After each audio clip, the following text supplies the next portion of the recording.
Charlie, you shouldn't have made that poll. Magical Crypto Friends is not a popularity contest. It wasn't a popularity contest. Well, if it was, then I would have won.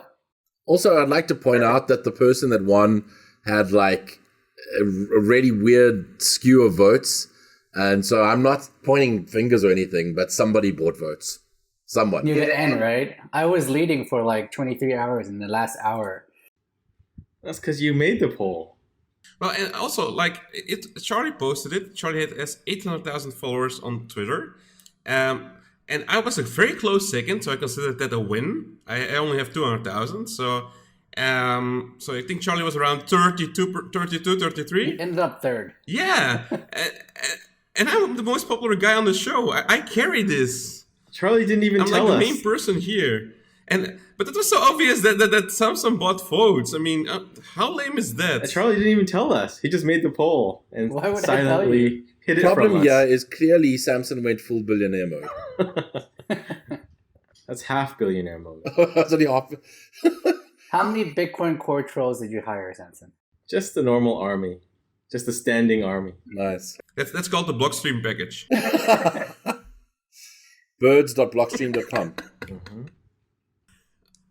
Okay, let's start the show. Magical crypto. The best thing to do is simply to hodl. What's a young pony to do in a sea of shady ICOs? A lion's courage can light up even the darkness of shadows. Unlike the corporate suits, the whale panda is wise. A chicken dreams about the moon while soaring in the skies. As Bitcoin sees new all-time highs. All around me I see big blockheads. Magical crypto. The best thing to do is simply to hodl. We'll always buy the dip, and we'll always be the best of the rest. So welcome to the show. Welcome to our 9th episode. I'm still Whale Panda. In Taiwan, we have Charlie Lee. And Samson has some nice plush toy to show. And Ricardo is in the presidential suite as full billionaire mode. Hello. So we're starting off with the ZCash reward, founder rewards thing. So I'm sure everyone is aware of the founder rewards, which is like around 20% of the block rewards for the first 4 years. So they had recently had a conference, and they decided that full transparency is very important. So they were showing how much Zuko gets, how much the company gets. I think a lot of people assumed that like anyone who spoke about that or tweeted about it had an issue with the amount. And maybe like from my perspective, and I don't know what, I'd love to hear your perspectives on this. From my perspective, the first thing is I don't really care if Zuko earns $20 million a month. That's not the issue there. The second thing is, I think that a dev tax is not that morally reprehensible. I don't even care if the foundation takes 50%. I think that a dev tax at a base layer is kind of dodge. I think if it was a sidechain taking a dev tax, I'd have less of an issue. So that's the first thing, is they're taking a dev tax at a base layer. And the second thing that I kind of have an issue with is their use of proceeds. You've got like the CEO of a currency, which I don't even know, but you've got the CEO of a currency earning a ridiculous amount of money. And then you've got like this other guy, D. Mercer Weiss, who is responsible for the ZCash Windows and Mac fork and is responsible for half the nodes in the network. And they can't even afford to pay him a few grand a month. That's a use of proceeds problem. And Zuko's not feeding the babies either. Babies are literally dying. Yes. He should go full billionaire mode. I mean, he has the capital. I think he only can go full millionaire mode. See, the problem I have with this situation is that it's very centralized, right? To decide which development team gets the fund. So once you've decided that Zuko and his team gets the fund, then it's totally centralized around that dev team. Whereas for like Bitcoin and Litecoin, anyone else can create a better client, and if it's more popular, then people will use it, and it can be less centralized. So with such a system where the developers get funded, it becomes a really centralized system, and that's what I don't like about it.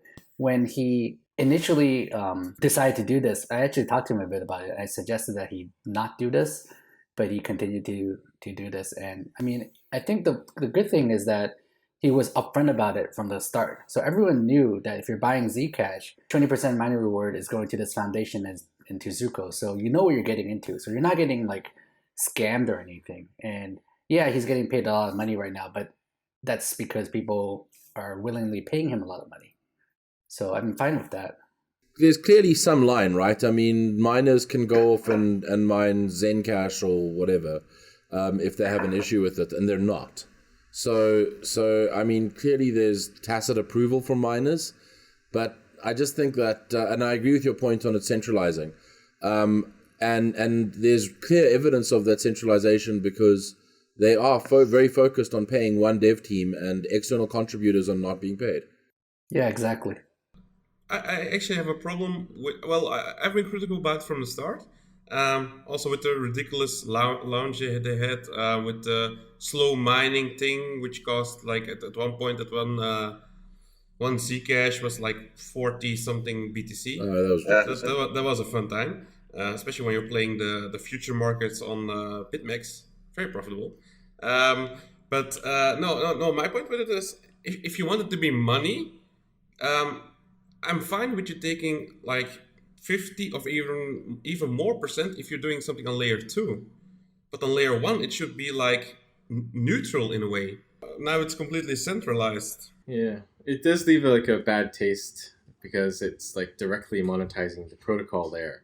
Yeah. But as Charlie said, people do know what they're getting into. And the unfortunate thing is that they should know what they're getting into, but they probably don't know what they're getting into. Just like people don't know that most Zcash transactions aren't shielded either, right? So people just see Zcash and they probably don't know. They should know, but they probably don't know. Well, I've heard people praise the fact that there's a dev tax and be like, see, look, Zcash can be supported for hundreds of years with the 4 years of tax they're receiving, and Bitcoin can't.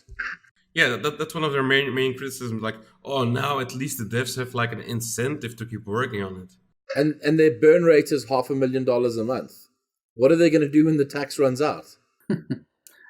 Hard fork and add another tax? Yeah, exactly. Yeah. I tweeted about it, obviously. And I got like a lot of comments actually even from people who you consider like almost Bitcoin maximalists. Because at least they're doing real cryptographic improvement and cryptographic research, and so I shouldn't be criticizing them. It's nonsense because you're not criticizing their research, you're criticizing the economic model and the misincentives that they're creating at a protocol level. Yeah. So at the conference, they have like a foundation with how many members, board members, I don't remember. I think 64 or something. Because they were also voting if they should review the tax, if they should review like the monetary policy. And it was 33 against and 31 for. So that's like really close because I was hearing rumors about it before that they want to add another 4 years of dev tax. So obviously for now that's not on the table, but we'll see next time they vote because they added 2 new members. Maybe those members were already influenced. Maybe they already have an opinion. I don't know. Hashtag just centralized joking things. about this, but turns out I guess it's a real thing that they could hard fork and add another dev tax. Feels like central banking to me. Yeah. I mean, like, so I was thinking about this the other day. If you created a LAP and a Lightning app, and the Lightning app took whatever 50% of every of all the transaction fees, like that would be fine. No problem. Like you need to fund your Lightning app, go ahead. But I mean, when you're doing it at a protocol at this like base protocol layer level, it's deeply problematic because it just creates all sorts of like skewed incentives and perverse incentives. Yeah. Okay, so before people start saying that we're just trashing coins, let's change the topic. Let's trash Litecoin Let's talk instead. about the plushies. Let's talk about the plushies. We're gonna talk about EOS later. No, we're gonna stop showing the... Samson, stop it. Stop showing your thing, Samson. I know you're proud of it. You only made the lion. How egocentric are you? I've got the chicken too, but it doesn't look that good. Ever since he won the poll, he's just been like this. I don't even know. I think it looks great. Can you pull back a little bit? I think it looks great. Well, the eyes point in different directions. It definitely has your eyes. That's okay. My eyes point in different directions too, if you look closely. Yeah, this is a prototype. We'll make it better. Did you get the lion's head fixed? You know how like the back of the head doesn't look right? Yeah, it's good now. Cool. It's beautiful. Okay, enough with the lion. Put it away. This is how we get rich. This is how we get rich. Yep. Full billionaire mode. That was actually funny because on Ricardo's Twitter profile on the top he has a banner and it's like Ricardo, Samson, and me doing the Dragon's Den symbol, and someone sent him a mail like, "What is that about? Is it some kind of game or something?" Is it a secret symbol? Yeah. And meanwhile, it was just Dragon's Den. So guys, what's the point of full nodes? Is there any point of running a full node on Amazon, AWS, or any cloud service? Or is it like completely useless to run a full node on a cloud service? Where do you guys run your full nodes? Do you have your own servers? Or It's useless to run a full node on a cloud service if you're not using it, right? If you spin up like 500 or 1,000 full nodes running on Amazon, it doesn't matter. Like that's not going to affect anything. But full nodes matter because if there's actually like transactions or if there's economy behind it, right? If you're using Bitcoin or Litecoin and you're using transactions, if you're like a merchant and you're using it a lot, then running a full node yourself helps. Well, even if you put up like nodes on Amazon, it can help other people. It can be a seed node, and they can download from it if they're spinning up a new node. It helps the peer-to-peer network. Value. Yeah, it's good for the peer-to-peer network. But I think you're talking about like for consensus, right? How does running a full node help consensus? I don't think it's about helping consensus. The full node it's your view of truth. So if you're running your own node, then you know that your view is the view and it's reality. If you're trusting someone else, then you actually cannot see the data for yourself. You cannot verify for yourself. So it's kind of like your own source of truth. And I think that's why it's important to run a full node. And typically you would want to run the full node if you're transacting so that you know that your transactions are real and the other transactions that come into you are real. Yeah, I think Matt Corallo has said on more than one occasion that running a full node matters to nobody except yourself. Might have been Luke, but either way, somebody said it. And it's true. It's all about your view of the network and about ensuring that you are connected to the real network. It's not so much about everyone else. Yeah, so I guess even if you're a merchant and you don't want to have it on your own server, or you don't have an own server, but you run it on a cloud service, it can still be useful.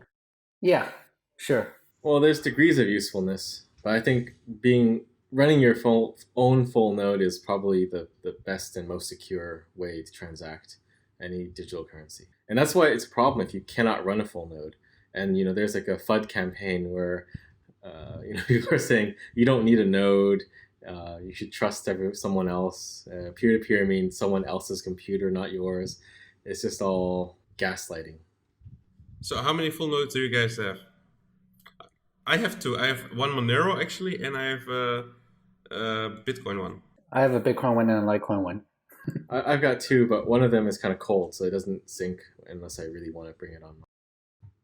I have a Monero full node. You don't have a Bitcoin one? No, I do. I'm kidding. I actually run a bunch of full nodes. I've got a couple of hosted boxes, like dedicated iron in South Africa and in Germany, and I just spun up a new box in somewhere in Eastern Europe, Prague, and I run Monero, Bitcoin, Decred, Namecoin, and Litecoin nodes on them, partly to help the network and partly just to distribute, just so that I have access to full nodes if I need them. That sounds like you were shilling your bags. Oh, Namecoin. Yes, Namecoin. Dude, if I was Buy selling, Namecoin if I now. was selling my bags, and I'd tell you about all the Ethereum tokens I hold. Well, you can start a full node or a full node Ethereum node. You can just not sync it.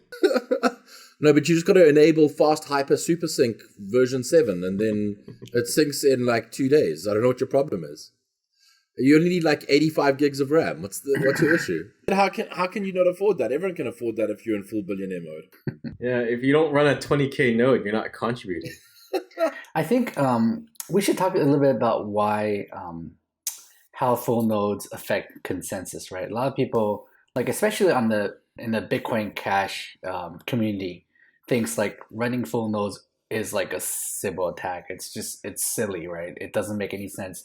Miners decide consensus, and people running nodes just don't do anything for consensus.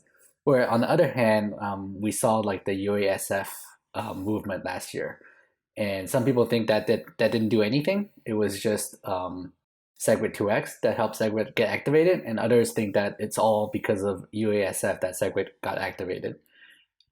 So what's the truth? Well, I think the problem goes down to full nodes don't really have a way to signal, right? Miners can signal. So it's really easy for them to flag something, flag a bit and say, we want X. And it's also easy for like a mining pool because there's not that many to say, we support this stupid thing or not. Or some might support, smart things too. But for an average full node user, they can't really say anything, right? So running like a new implementation, a new client that is for the UASF is kind of like their way to flag that they don't want something or they want something. Yeah. Yeah, but how does that affect consensus? Well, I mean, miners have to follow the rules. And if a miner creates a transaction that breaks the rules, even if every single miner in the world agrees with this new rule-breaking thing, then it doesn't help if that transaction is rejected or that block is rejected by all of the economically sensitive nodes. Yeah, so like if the reason why running full nodes matters, if nobody ran nodes, then if only the miners were running nodes and all the users are just believing what the miners are saying, then the miners can effectively change consensus without anyone else doesn't have to agree because they just believe whatever the miners say. So they can like add, they could increase to 21 million coins, and people would just effectively just accept that because they don't realize that has changed underneath them. So that's why running full nodes matter. Wasn't it also during the first halving that that some miners like didn't want to do the halving, so they just tried to keep mining 50 BTC blocks.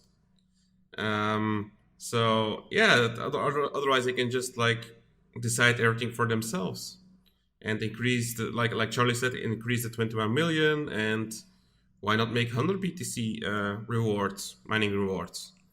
That's nice for the miners.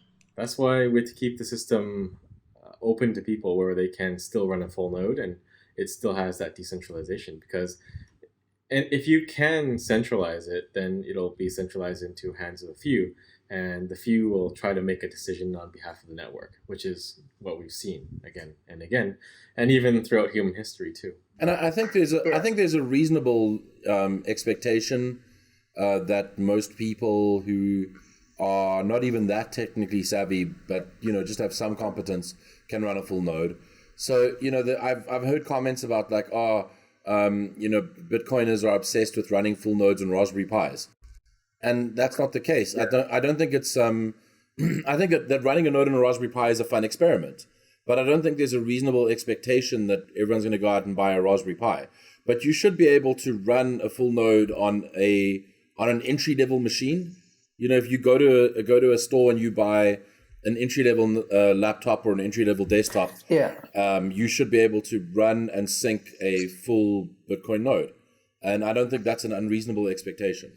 Yeah, actually, because Monero is so user-unfriendly, I had to run a full node. My condolences. So I could actually access my Monero. Because I a while back I asked like Ricardo, like, how do I store what's the easiest way to store my Monero? He said, like, just save your private keys and your public keys and your stuff. So I had to import it.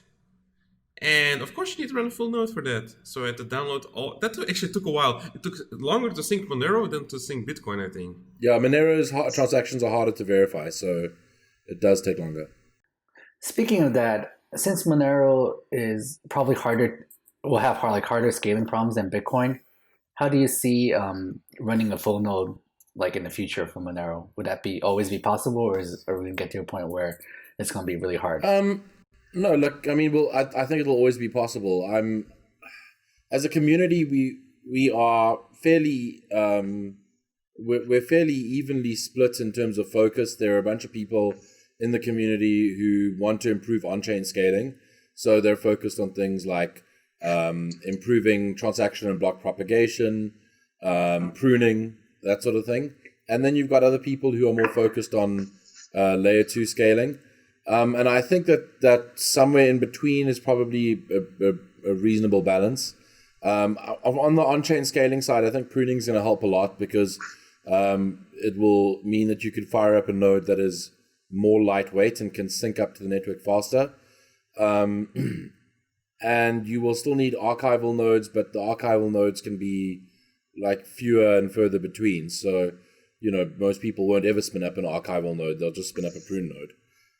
So I think that's kind of where we're probably heading to in terms of ensuring people can always run a node. But the scaling difficulty is like the transaction outputs that you have to keep all of them, right?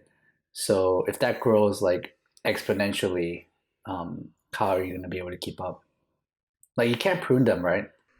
But what you can, I mean, there's things that you can prune, right? So you can keep the TXO set, and you can keep the key image set, and you can keep block headers, and you can kind of discard everything else.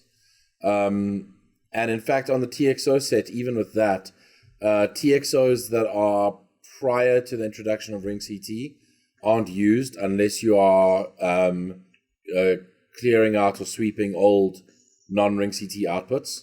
So they're even like not important if you're running a modern wallet or modern node. So it's there's some shortcuts that we can take. The TXO set is bigger than Bitcoin's UTXO set, but I think it's there's always trade-offs, right? You want something that has on-chain privacy. These are the trade-offs, and so like we're never going to get to a point where we can be as lightweight as Bitcoin, because we do things that Bitcoin doesn't do, and Bitcoin does things that we're not focused on. So it's just two different systems entirely. Cool. Okay, so what were you talking about? Full nodes. Okay, I zoned out when you're doing your spiel. Oh yeah. So don't worry. I zone out when you start talking about stuffed animals. I totally get it. Okay, let's take a break and talk about my new hat. How many things do you have to show? So the Reckless hat is coming soon. So we're changing it to the Reckless tag to one that sticks out a bit more. And also, whoops. So how many children died making it? Only 10. Not bad. 10 per head. But they were reckless. They were totally reckless. They were totally reckless children, so it's all good. So, actually, an interesting question that we got is, which of you own EOS? And I can honestly say that I own 0 EOS. 0. Well, I don't own any ICO tokens, so therefore I own 0 EOS. Ricardo, how much EOS do you own? Always buy $100 of every scam. Come on, guys. This is basic Fluffynomics. How do you not know this? So Fluffy has EOS. Yeah. So since our last show, EOS launched, and there were a lot of issues there. So they had their own idea of a governance model, which was a constitution, and people could just it was a bunch of people on the conference call every day who decided which addresses were not allowed to transact anymore, which got blacklisted. And they got 10,000. So it's like our conference call, right? Yeah. Every day. And they got, I believe like around $10K per day for it, for running one, or was it per month? Wow. I forgot. No, I think it's per day. Per day, yeah. 10K per day? Yeah. And no, the interesting thing about this is, so you have, I believe, 21 PPs, block producers, 21 or 23. I think it's 21 because of the Bitcoin, like it's like a cheeky reference. Does it really matter how many there are? No, it doesn't. But the interesting thing is that even the exchanges were voting for it. So the exchanges voted or spun up their own block producers. So they voted for their own block producers, and they're basically controlling the entire network now. So if the exchange has a lot of EOS because of user deposits, they're using those EOS to vote for themselves as block producers. They can. I think Bitfinex let people vote. Good stuff. Well, no, wait. $3 million per block producer. Some of them have multiple block producers. I think Bitfinex let people vote. Like, if you held EOS on Bitfinex, they would let you vote with your EOS, like, through their platform. But other guys, they may not be so nice. It's a well-known fact that certain entities have multiple block producers. Then what's the point? What's the point of the 21 limit if you can have more than one? Yeah, exactly. Well, the community can vote, but if you keep your coins on an exchange. So, Ricardo, which block producer did you vote for? I didn't vote for any, but I'm now seriously considering running my own block producer. Maybe we should start a block producer, Magical Crypto Friends block producer. Magical Crypto Block Producer, MCBP. That can actually fund our cartoons and stuff. Yeah, that would be nice. Oh, okay, guys. I think we're now shilling EOS, so that's not a good thing. It's good for Ricardo. He only has $100 of it. Please pump my bags. So that $100. Well, it was $100 when they ICO. It's probably like $1 million now. I don't know. I think it's all coming down. The horse. That's like one watch. That's nothing. Wow. Okay, we went there. All right. Of course we went there. So so basically, if one person, like the Constitution, you can like apply to block certain or blacklist certain addresses, and they figured out after a couple of days that the governance model was not that great. And I'm truly shocked and surprised. I mean, that was so totally unexpected. And another thing is that you can sort of rent or buy RAM to like from I believe from the block producers, but I'm not 100% sure. And that's required. It's like some sort of token, and that's required to create stuff. So like to create an account or create a smart contract or something. And of course, they are all buying it up and selling it really expensive. So now it's around $10-$20 to actually create an account on EOS. Good for them. That's awesome. It's like economics 101. Yeah, I think it's really stupid that you think that you can get a bunch of people together and create a governance structure with no experience or relevant experience and think that it's going to work. It's kind of. But they raised $4 billion, right? I mean, yeah, that doesn't seem to matter. I'd like to point out that at $4 billion, it's going to take a long time for them to go away. They have a lot of money. It doesn't actually matter what their burn rate is. They can just sit and, spend the capital on whatever they want. Yeah, billionaire mode. Literally. So they're investing in they have a whole VC arm, right? Investing in companies and such. So yeah, they'll be around for a while. Will Panda, was it you that tweeted that they pulled out $1 billion worth of cash from the Ethereum network? I did no, that was Alistair, I think. Alistair Milne. Okay. But that was not me. I tweeted a lot about them, but not that. Just sit back and enjoy the show. We have a $4 billion movie to watch. A $4 billion horror movie. Or comedy. Comedy horror. I think it's more a comedy. It's like a dark comedy. Well, we already saw a lot of fun stuff from them already. So Yeah, it will be interesting to follow. Now the thing is that soon there will be like EOS maximalists. I already see a few of them. Surprisingly, they're VCs holding a huge bag of them. But yeah, apparently a lot of VCs bought into it. I guess they like the story behind it. Well, the logo looks really nice. It's like this diamond dish shape and very modern and sleek. it's like the Ethereum logo, but a little bit more complicated, more facets. A little bit edgier, I think. That's what attracts the VC money. It's all about the logo. Yeah, it's a better Ethereum. Yes. Higher resolution, more triangles, more polygons. Yeah. That's why Litecoin is not doing well. You don't have a fancy logo. It's just an L. What the hell, Charlie? Yeah, we spend money in better places. Another thing that we want to talk about is so I went to Building on Bitcoin, and that's like one of the few like really fun and interesting conferences. I just got home yesterday, and it's actually almost all developers, and there were like 6 or 8 people from Blockstream, so it was like really invasion. It was a Blockstream invasion of Portugal. Yeah. Shouldn't the conference be called Building on Bitcoin Core then? Yeah, it should have been. I saw your pictures, Will Panda. You're like the new Playa Todd. Those pictures were private. They were public. No. I just only sent it to them in our secret Telegram channel. Oh, okay. There was pictures of people wearing panda shirts. There were a lot of people wearing panda shirts, and actually the stickers were very popular.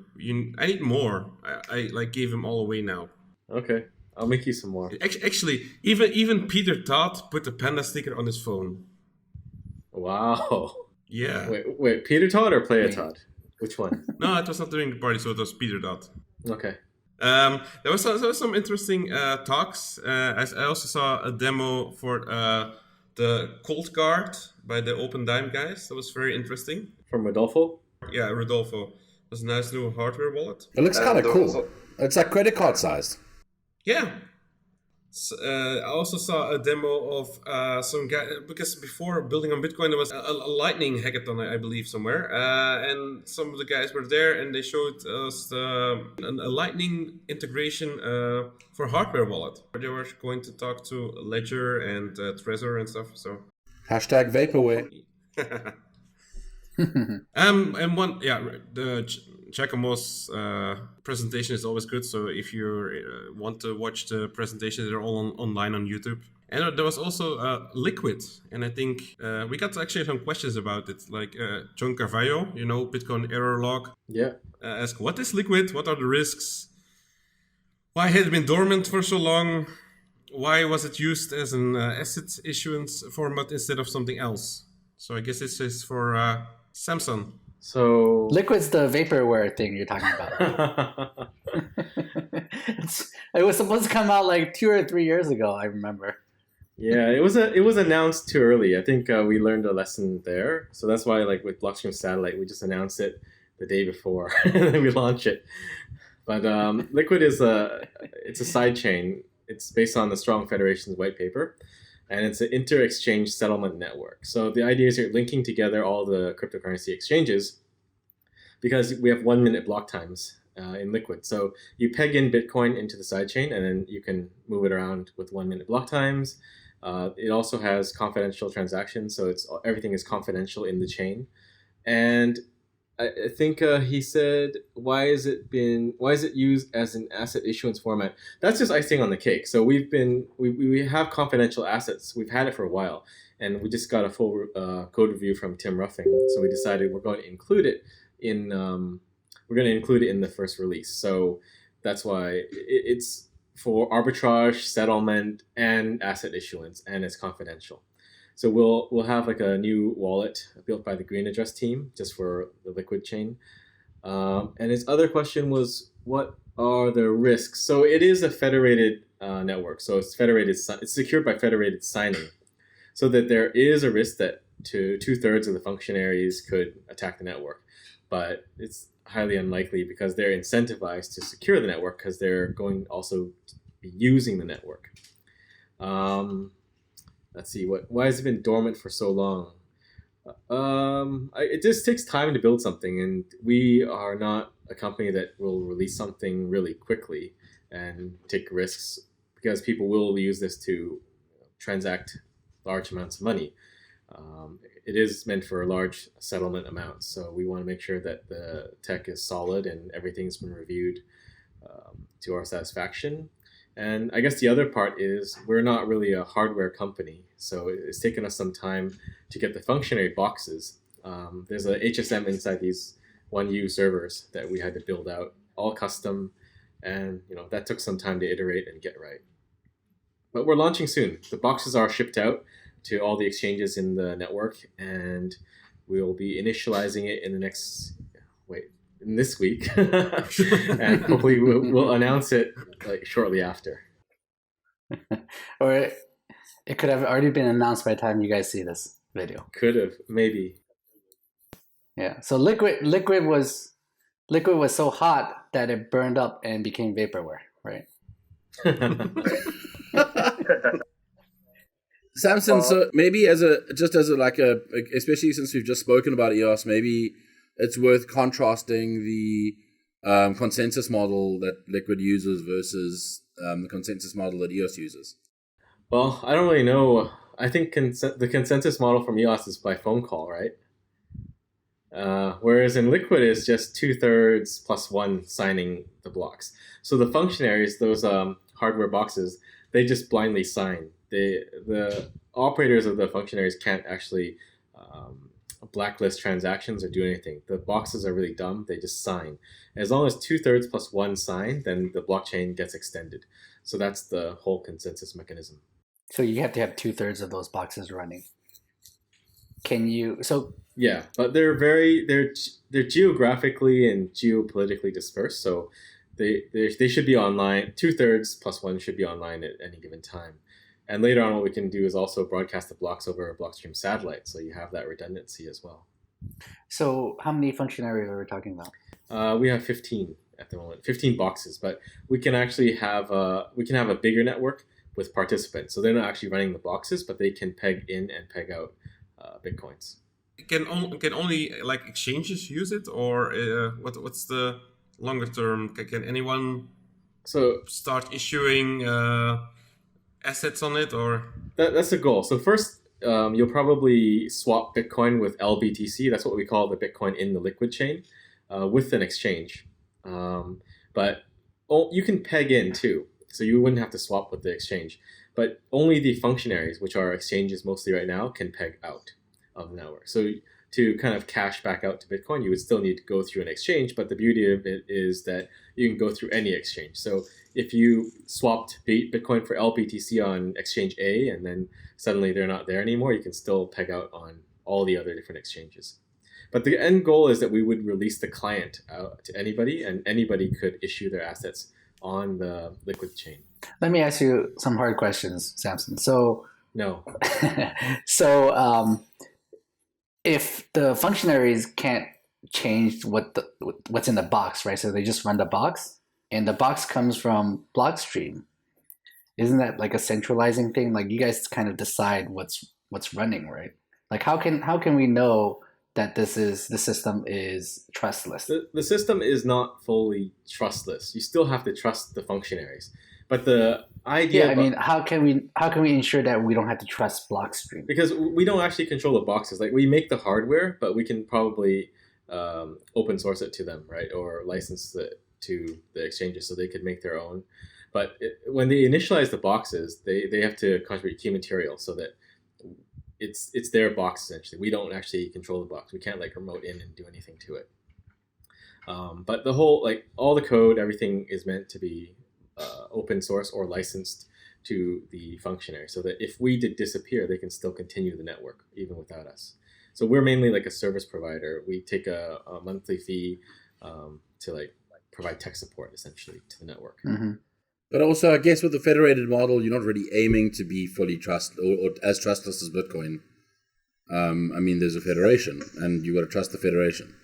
Yeah, the idea behind that is that if you're using an exchange, because I think that a large part of the design of this was for traders so that they can ARB. And if you're a trader, you have to trade on an exchange anyways. So you would have to trust one exchange regardless for however long you put your coins on that one exchange.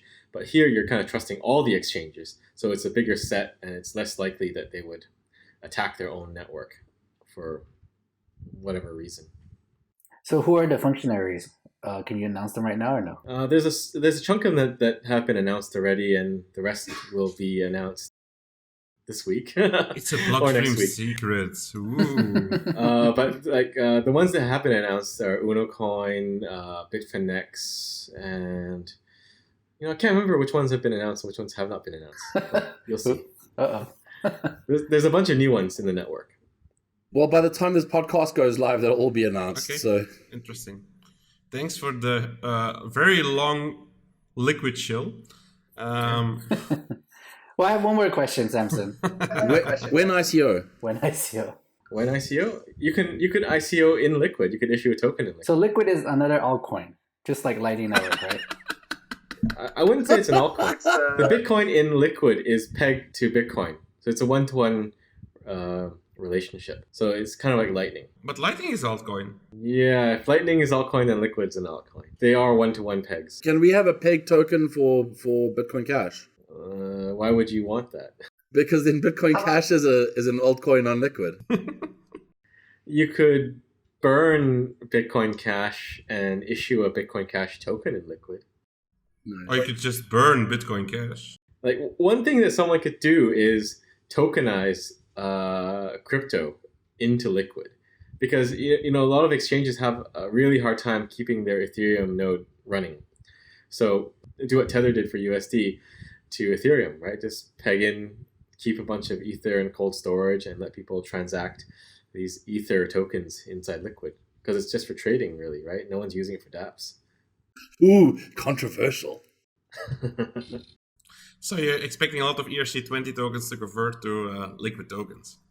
It's possible, because Liquid is more scalable. If you look at Ethereum, I see on your list of topics, Ethereum transaction fees are skyrocketing, right? Because you can put any garbage into their blockchain, which is kind of why it wasn't a good idea to make a world computer in the first place. But in Liquid, everything is for financial use, like transacting, settlement, and moving money around. It's also federated sidechain, so it's definitely more efficient than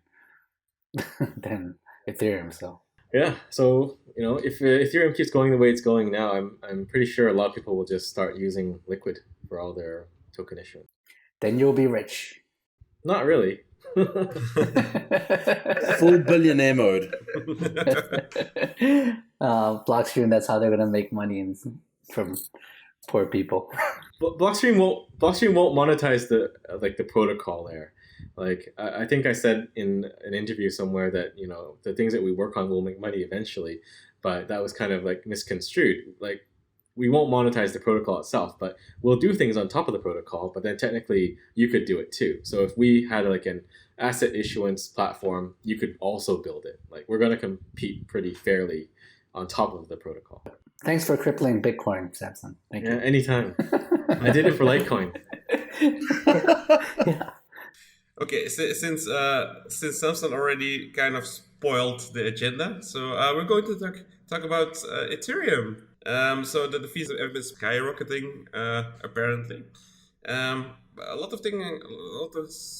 to do now with Fcoin and DEXs and whatever. But at the moment, it's around 70 cents for a simple Ethereum transaction. So that's not an ERC20 tokens, because those are more expensive even.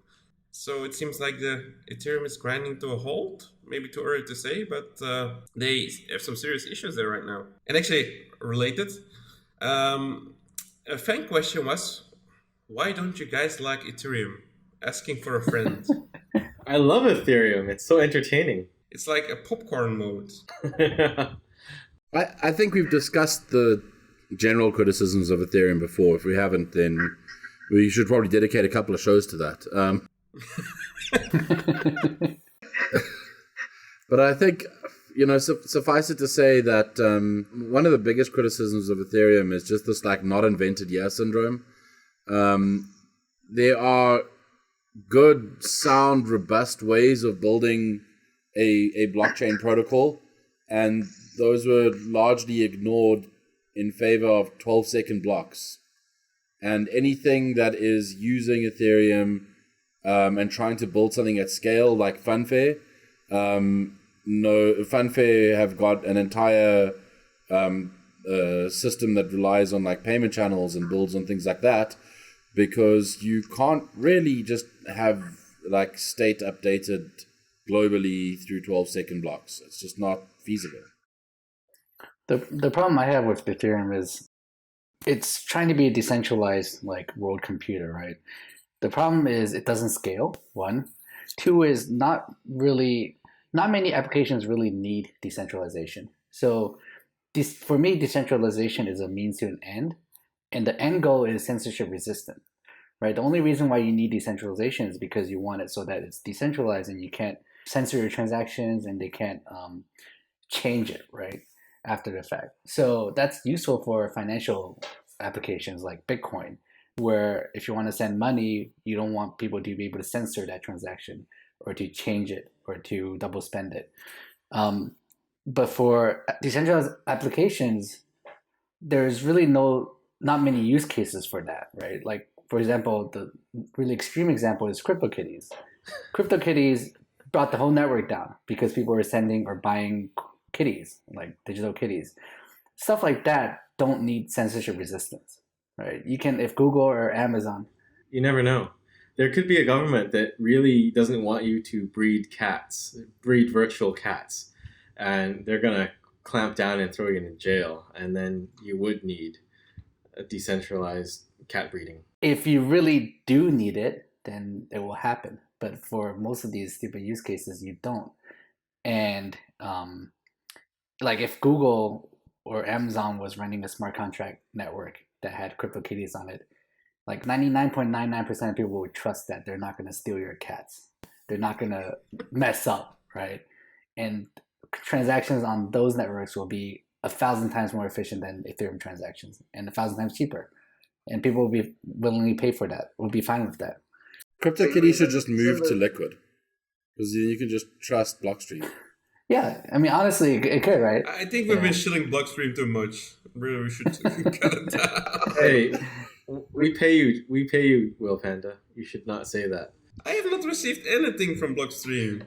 Those literally Panda stickers? We used the Blockstream room to do our live broadcaster consensus, and we had to pay for internet. And we paid for it. We paid so much for that for the internet. They wouldn't even give us free anything. It was I got a bottle of water from Blockstream that said Liquid on the side. That's all I got. And you didn't pay for that. And I didn't pay for that. It's the only thing I've ever gotten from Blockstream. Thanks, guys. Wait, you'll send you now a lightning invoice for that. Yeah, exactly. I'm fairly cheap. So an interesting question was, why is it acceptable for Bitcoin maximalists to like certain currencies and not others? So I guess it's true. Like a lot of Bitcoin maximalists still tolerate Litecoin and Monero, and some of them even like Decred or whatever.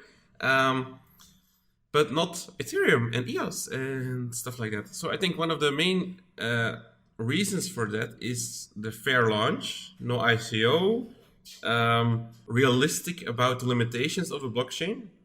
So they don't try to market it as some solution that can scale to terabyte blocks without any issues. What are your guys' thoughts on that? The best way to put it is the use case is not nonsensical. Litecoin is still an asset. It's like a commodity, like it's a commodity type digital currency like Bitcoin is. And Monero is for private transactions, right? These are things that kind of make sense. Yeah, drugs. And filling... Guys, it's for more than drugs. It's also for tax evasion.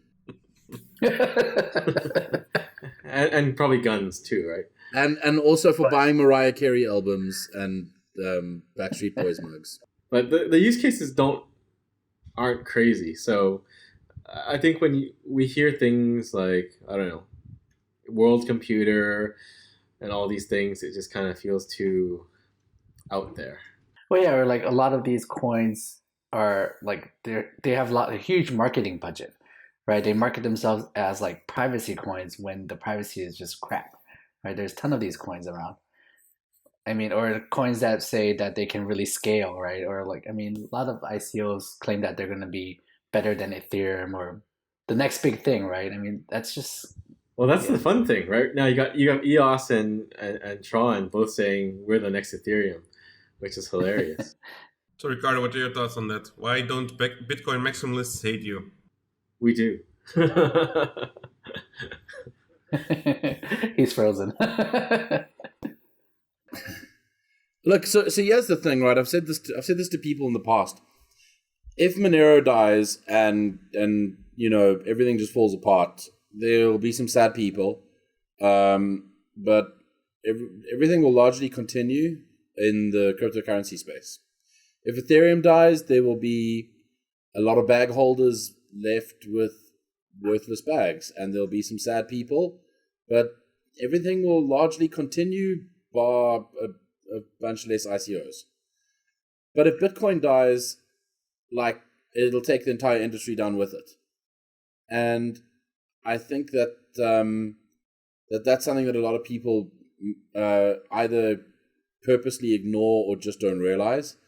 And if you work on a cryptocurrency that isn't Bitcoin, no problem. But I mean, at least be a little bit realistic about the fact that the thing you're working on it might be very important, but it's not pivotal to the existence of the entire industry, whereas Bitcoin is. And so realize the relative nature of your particular bag holding.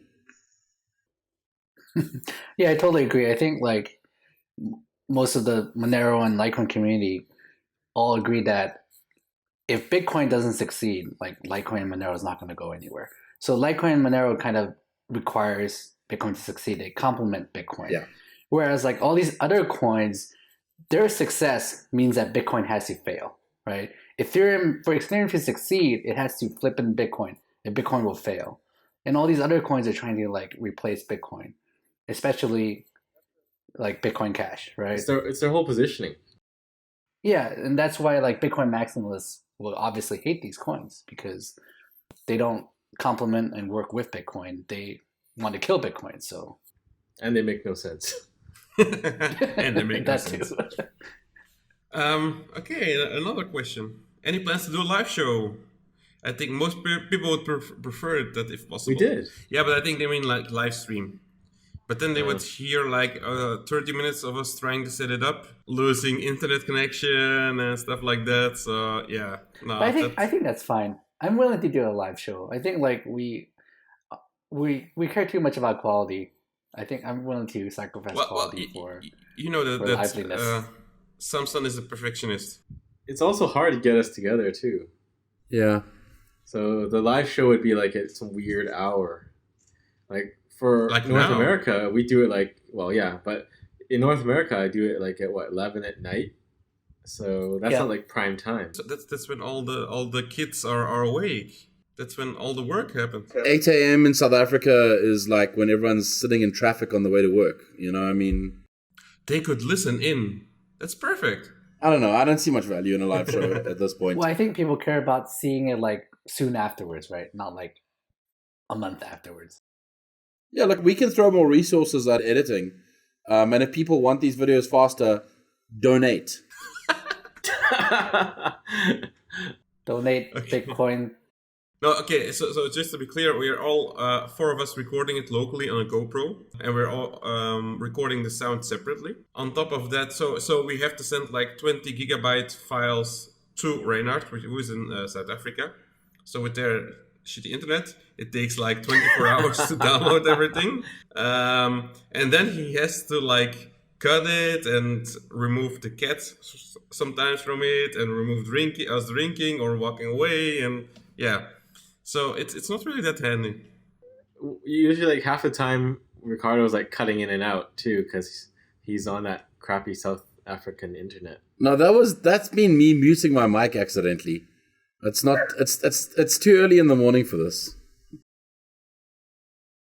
Okay, I have two more questions. Do you guys think Roger Ver is ignorant or inconsiderate to the fact that Bitcoin Core, BTCC, is an altcoin? He's still calling things the wrong names.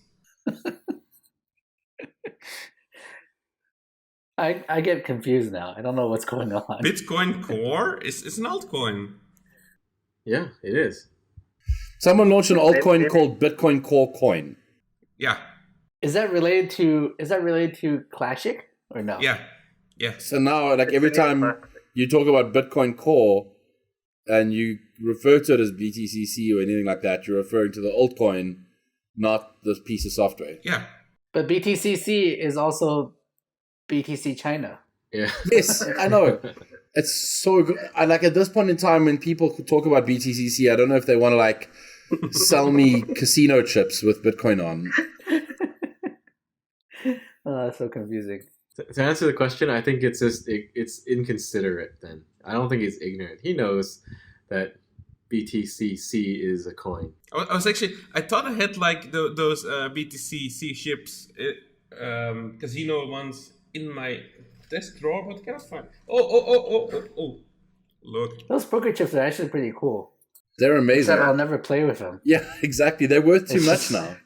They were preloaded with like a relatively small amount of Bitcoin, which is now worth not so little. You know, I've been giving those out for like years now. And then the last question. When are you idiots going off air? This is hurting the crypto community. We just signed a 10-year exclusive deal to keep going, so... We're moving to weekly shows. Ricardo replied to that. I just want the dude to explain like how it's personally hurting him. Is he literally writhing in pain because of our existence? He is. It's always funny because you always tend to comment or reply to these type of comments. I just laugh and ignore it. So seriously reply to them. I love engaging trolls too. Always to engage. Yeah. Samson, do you have the stuffed animals? Yeah. Do you have all four of them? No, only two. Well, one, and I'm gonna do Panda next, and I'll do you last because you're the hardest. He'll do you last because you're the hardest. Okay. You already have it though, right? No. This one is total fail. Yeah. It's a total failure. So I got a new vendor now. How much are we selling them for? I don't know, but we got to make 100 each, minimum order quantity. So I'm gonna do Panda next, then Pony, and then Chicken last. But I think I'm gonna have to do the Rocket separate. It'll be like an add-on because we can't. We're getting charged more. Yeah, you can't make the Rocket soft. It doesn't keep the shape. We have to sell them in like blind boxes, and you don't know what you're gonna get. So you have to buy a lot of them before you get the Rocket. Okay.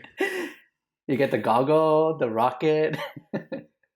And for Ricardo, the bottle of wine. Nice. Does not contain actual wine. I want to show one last thing. It's this. It's like the badge I got for building Bitcoin. It's a VIP badge, of course. And it's like bedazzled with unicorn. It's a VIP badge, of course. He said, going into full billionaire mode. Of course. Mm. And I also got these, which is clips. If you hear the sound on the background, it's my cat playing with it now. One of them on the ground. Is that a hair clip? Well, Alena had it in her hair, so I can do it. What is it for? Hair clip. Okay. Yeah. So, I guess that's it for the show. Thank you for watching. Bye. Bye. Bye. Bye. Magical crypto. Magical crypto.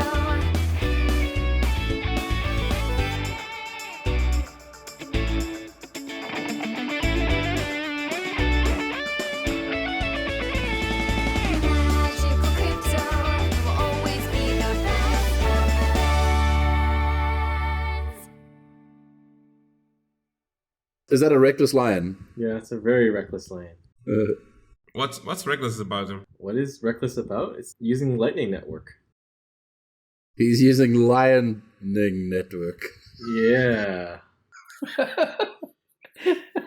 It's too early in the morning for these. Why am I doing this? What time is it over there? It's like 9:30, but I had to wake up at the crack of dawn because my wife went to the airport. So you're blaming us to do an early show, but it's your wife, Your actually. Wi-Fi went to the airport? What? Wife. I would have gone back to sleep, and instead I had to stay awake to do the show. Oh, poor Fluffy.